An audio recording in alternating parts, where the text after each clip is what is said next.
Good morning students, welcome back. I am Abrar Ahmed. Today we are going to start class 11th physics unit 3 chapter 5 force and law of motion. So let's start unit 3 chapter 5 force and law of motion. Our first topic is force. So you know already what is force. Force is nothing but the pull or push. Force is the form of pull or push. Force is the pull or push which produce or tends to produce, which produce or try to produce, we can say try to produce or tends to produce the change in the state of rest, state of motion and direction of an object. It means force is the pull or push which can be changed state of rest, state of motion, state of direction, shape, size, etc. of any object. Now, second topic is effect of force. So, force can produce or tends to produce motion in an object. It can produce or tends to produce motion in an object.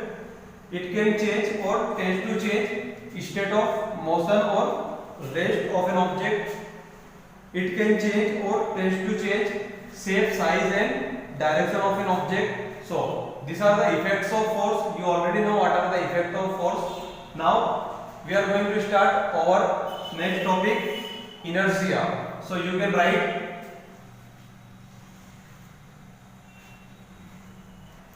now our next topic is inertia. So what is inertia? The property of the body by virtue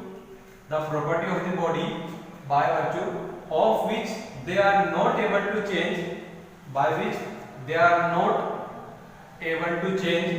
their state of motion or rest, on their own is called inertia. It means body cannot change its position. It means body cannot change its position of rest or state of motion their own. Automatic body cannot be changed the position of their own. So this is called inertia. There are two types of inertia of rest and inertia of motion. So if an object are in rest, it will continue to be rest until or unless an external force applied on it.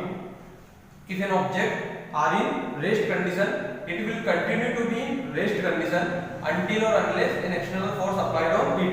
Similarly, inertia of motion, when an object are in motion condition, it will continue to be in motion condition until or unless an external force applied on it.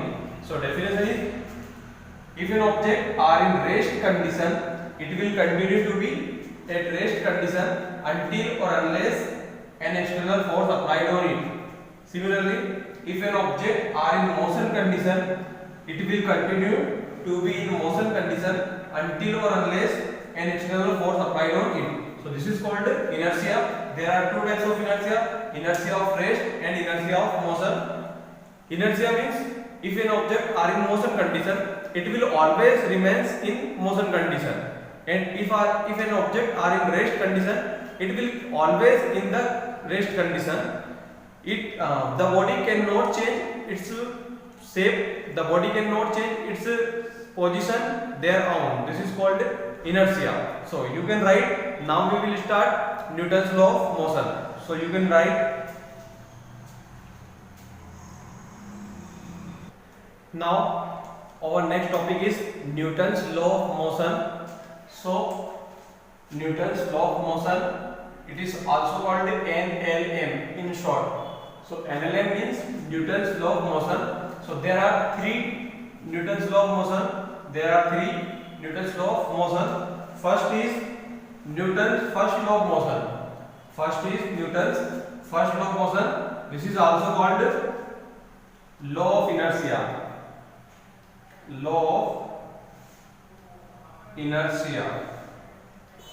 This is also called the law of inertia.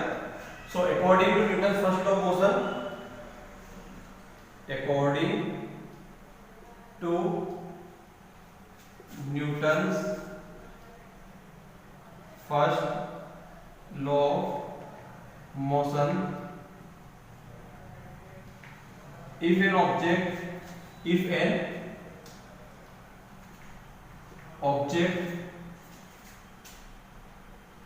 are in rest condition, it will continue to be rest.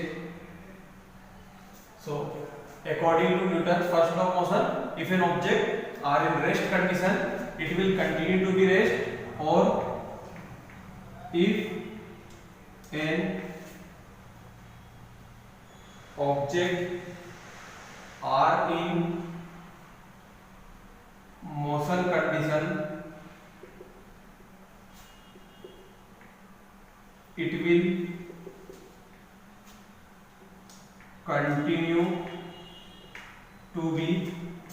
will continue to be in motion until or unless an external force applied on it. So this is called the law of inertia, and this is also Newton's first law of motion. So according to Newton's first law of motion, if an object are in rest condition, it will continue to be in rest, or if an object are in motion condition, it will continue to be in motion until or unless an external force applied on it. This is called Newton's first law of motion, or also called the law of inertia. Now we are going to start Newton's second law of motion. So before starting the Newton's second law of motion, we should know what is momentum. So we are going to start momentum. You can write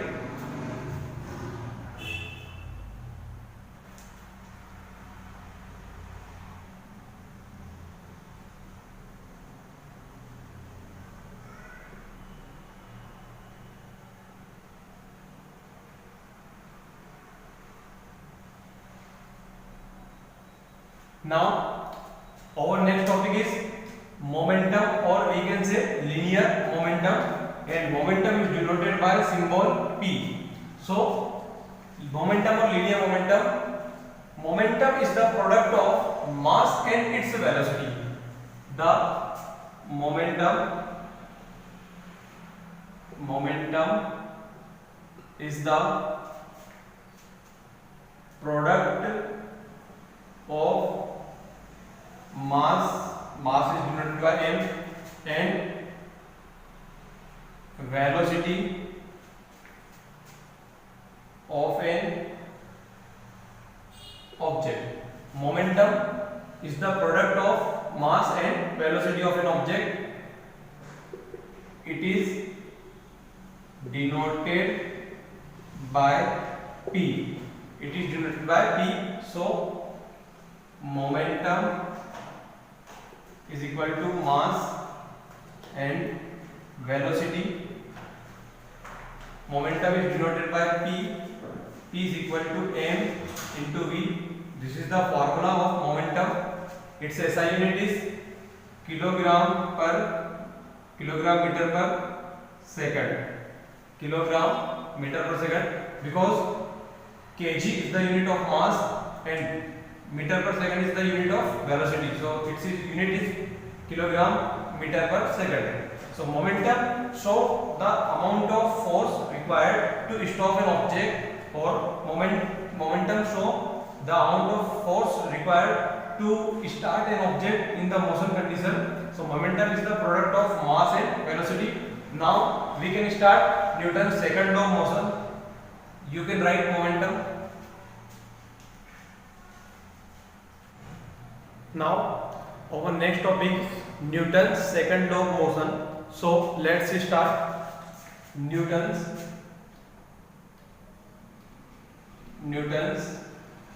second law of motion. So according to this law, according to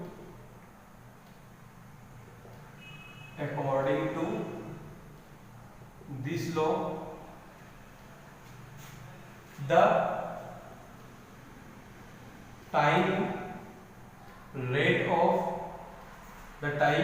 of change of momentum, the time rate of change of momentum is equal to the force applied on it. The time rate of change of momentum is equal to the force applied on it. This is called Newton's second law of motion.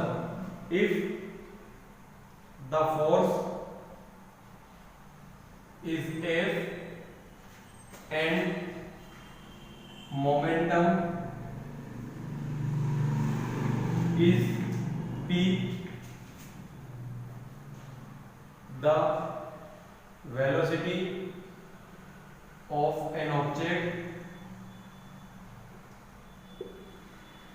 is V and mass is M, then the time rate of change of momentum is equal to the force. It means force is equal to the time rate of change of momentum. So force is equal to the time rate of change of momentum. So momentum is denoted by dp divided by dt. So we can neglect this sign d. So momentum is represented by p. So this is the time rate of change of momentum, to p divided by t.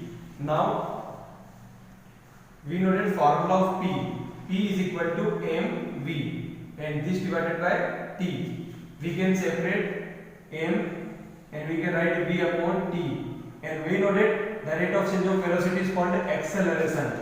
So we know that acceleration v by t is called acceleration. So f is equal to m and v by t is called acceleration a. So this is called Newton's second law of motion. So this law is force is equal to product of mass and acceleration. Force is equal to the product of mass and acceleration. This is the Newton's second law of motion. Simply we can say force of an object is equal to the product of mass and acceleration. This is Newton's second law of motion. So both are the statement. We can write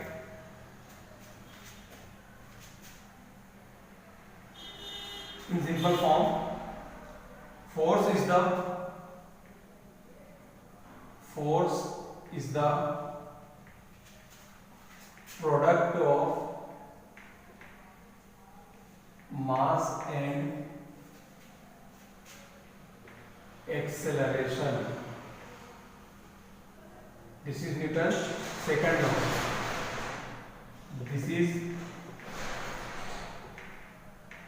Newton's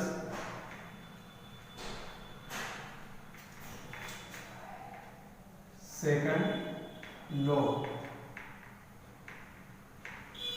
This is Newton's second law of motion.